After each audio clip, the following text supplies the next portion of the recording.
Sasa mzee, ona mimi nimekuja hapa, kuna mtoto wako wa fulani hivi tulikuwa tumeelewana naye, sasa ndio nimekuja ili tuone kama tunaweza ongea, alafu kama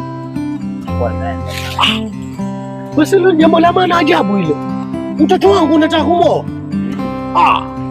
Mimi na hiyo hata kwanza ndio jambo nilikuwa natarajia sana, kwa sababu watoto wangu wamekuwa wakubwa, alafu hawaolewi, wako tu. Haya, mimi niko na wasichana wawili.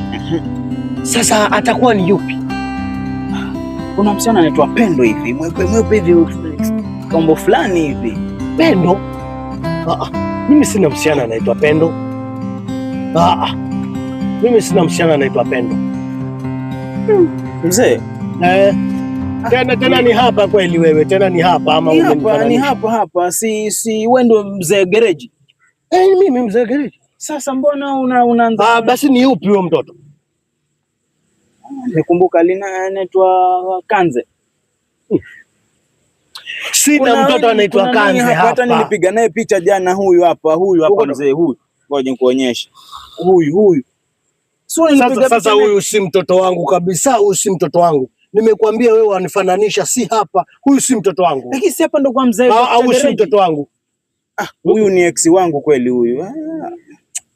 Sala, huyu ni ex. Lakini mzee.